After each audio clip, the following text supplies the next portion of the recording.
The most perilous aspect of genuine foolishness lies in its profound unconsciousness. The individual afflicted with such a state rarely presents as disheveled or stumbling aimlessly. On the contrary, he often strides with an unmistakable air of self-assurance, firmly believing in his own intellectual prowess and convinced of his singular grasp upon reality. He speaks with an unyielding volume, offers verbose explanations for every conceivable subject, and constructs an elaborate world of self-deception, all while the scaffolding of his actual life silently collapses around him, unnoticed and unacknowledged. Perhaps the most infuriating trait of this particular archetype is his unceasing loquacity.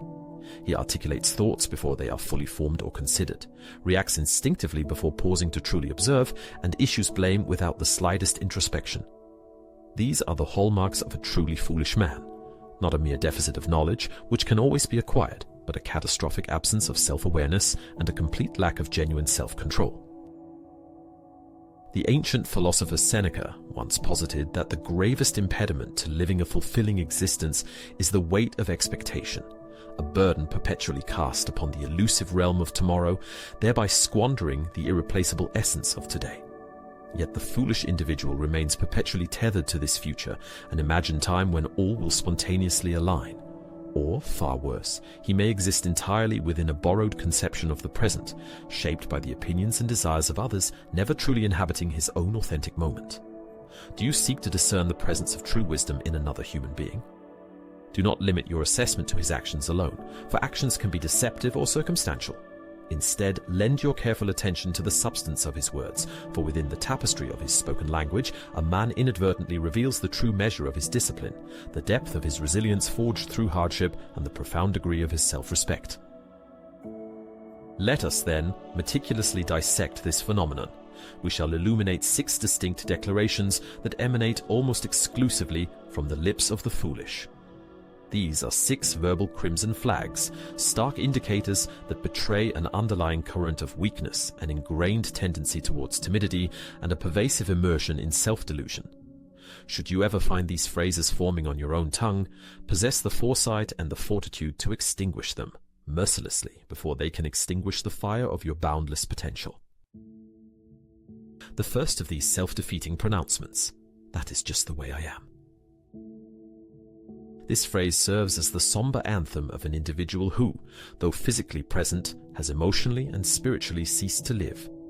It is the verbal tombstone of one who has abandoned any aspiration for growth, forsaken the vital imperative to adapt, and surrendered the endless pursuit of self-refinement.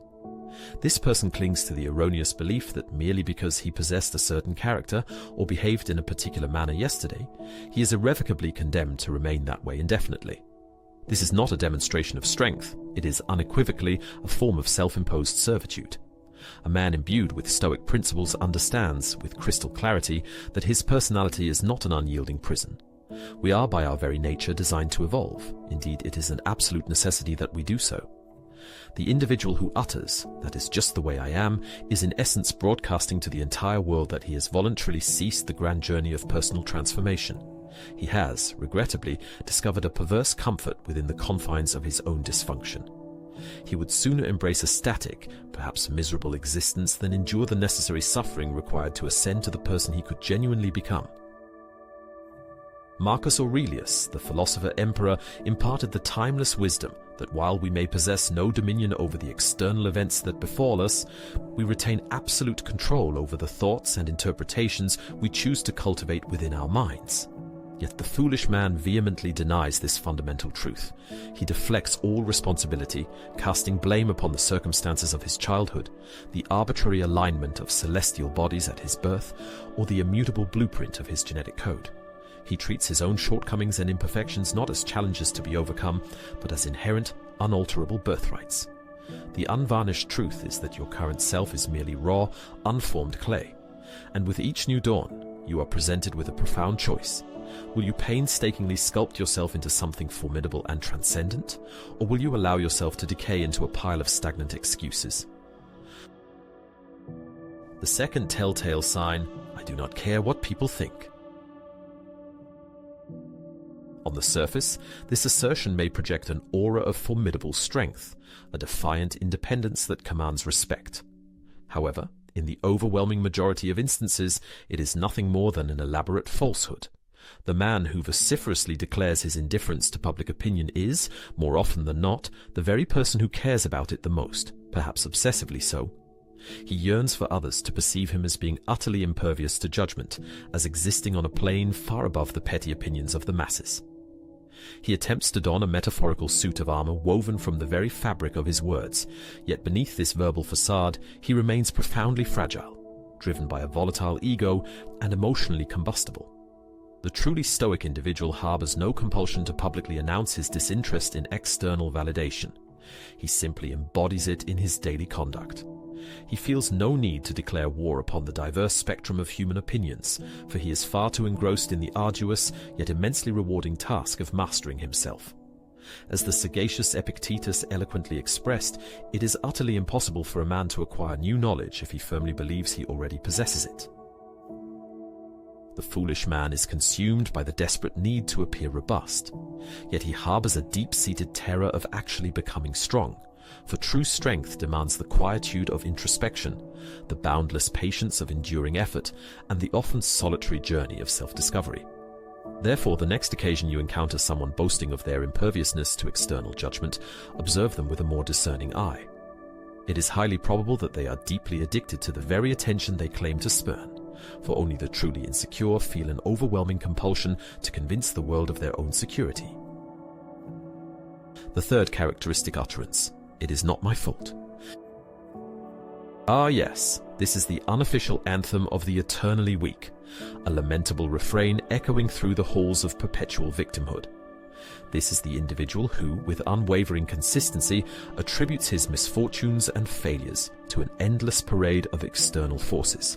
His parents, his demanding supervisor, his former romantic partner, the tumultuous state of the global economy, or even the enigmatic whims of a digital algorithm. In his narrow worldview, every single entity is culpable for his struggles, save for himself. This particular mindset is akin to a spiritual cancer, steadily eroding the very core of one's being. For the moment you abdicate responsibility and cast blame outwards, you simultaneously surrender your inherent power. You cease to be the architect of your own destiny and are reduced to a mere passenger, a helpless victim tossed about by the relentless currents of a storm you perceive as beyond your control. A stoic individual does not flee from responsibility. Instead, he seizes it with the unwavering grip of one grasping a formidable sword. Even when a particular situation may not be directly attributable to his actions, he consciously chooses to transform it into his own personal battlefield. Why? Because the act of taking ownership, even for circumstances you did not directly cause, bestows upon you the invaluable leverage to actively influence and transform them. Blame is nothing more than a stalling tactic, a lamentable delay. Responsibility, conversely, is decisive action. The foolish man harbors the naive illusion that by evading the pangs of guilt, he will somehow circumvent pain. But the wise man understands a more profound truth. You are destined to endure pain in one of two forms: either the invigorating, albeit uncomfortable pain of personal growth, or the gnawing, persistent pain of regret.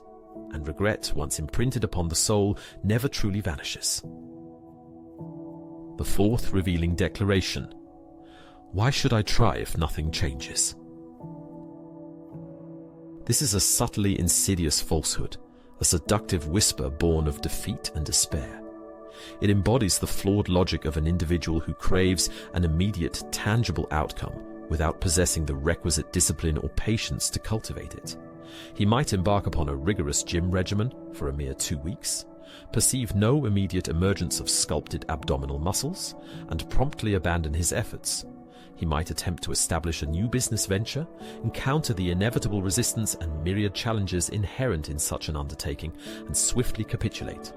He might offer a single half-hearted apology to his romantic partner, and when her anger does not immediately dissipate, he summarily concludes that all further attempts are futile. This individual anticipates instant gratification from a universe that operates according to profoundly slow, deliberate rhythms. He treats effort as though it were a simple vending machine. Press the designated button and the desired snack instantly materializes. However, those who adhere to the principles of Stoicism fundamentally reject this transactional approach. They live by the unwavering dedication to process, not by the fleeting pursuit of praise or immediate outcomes. Miyamoto Musashi, the legendary swordsman, did not pause to ponder, will this particular duel fundamentally alter the course of my life? He simply prepared with meticulous diligence, trained with relentless discipline, fought with unyielding resolve, and then repeated the cycle, because the true value, the essence of the endeavor, resides in the doing, not in the ultimate outcome. The very instant you pose the question, "Why should I try?" you have already allowed your inner fire to be extinguished. And a man devoid of that vital spark, that inner inferno, is already halfway submerged in the cold earth of his own metaphorical grave. Remember this profound truth: the individual who perseveres, who continues to swing his metaphorical hammer with unwavering persistence, even when the endeavor appears utterly pointless, is invariably the one who will eventually breach the unyielding wall. The fifth problematic utterance, "I deserve better." This phrase is deceptively complex.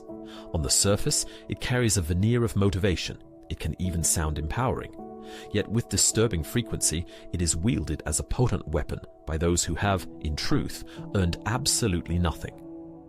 Foolish individuals are particularly enamored with this statement because it grants them the illusion of reigning as kings without ever having engaged in the arduous, often painful process of constructing a kingdom.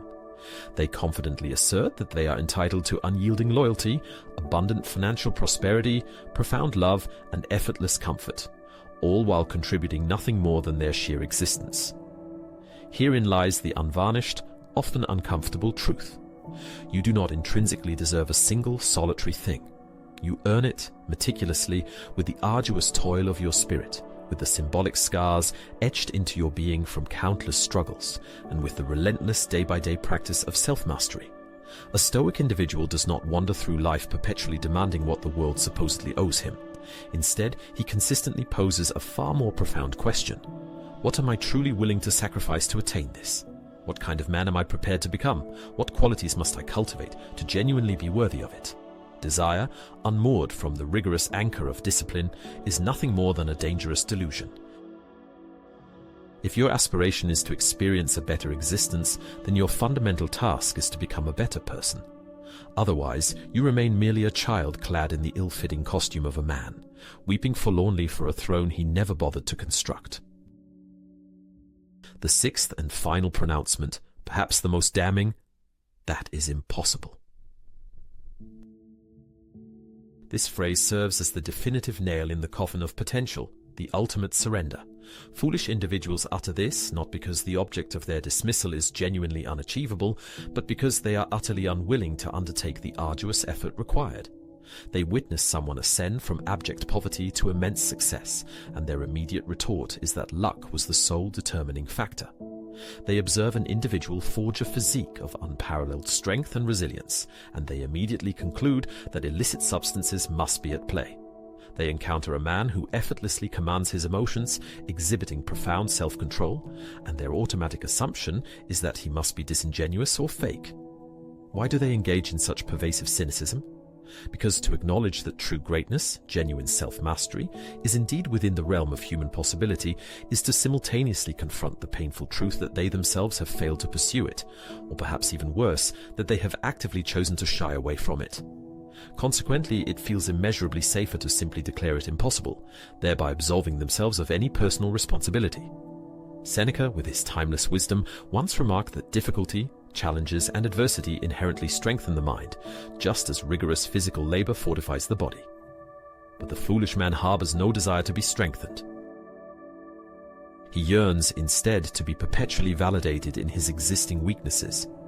He does not seek the often uncomfortable embrace of truth. He craves the soft, insulating blanket of comfort. Therefore, he dismisses every concept and every achievement that lies beyond the narrow confines of his own limited worldview as impossible. And then, from the perceived safety of his self-imposed mediocrity, he condescendingly laughs. Allow him to stagnate and rot within that self-constructed prison. The true antidote to this pervasive foolishness is a searing, brutal dose of self-honesty. Being foolish is not, at its core, a reflection of one's intellectual quotient or innate intelligence.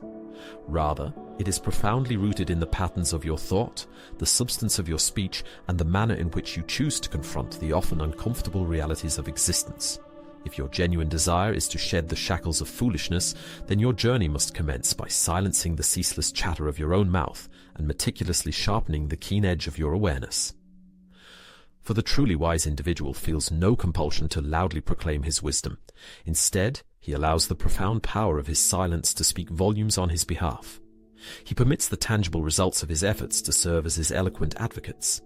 He observes with meticulous attention, perhaps 10 times over, before uttering even a single word. He wields his words with the precision and impact of a finely honed weapon, not with the indiscriminate scattering of mere noise. You are not defined by the fleeting content you choose to post online. You are not defined by the grand intentions you loudly declare you will fulfill. You are, in your most authentic essence, only what you consistently and repeatedly prove yourself to be when no discerning eye is upon you.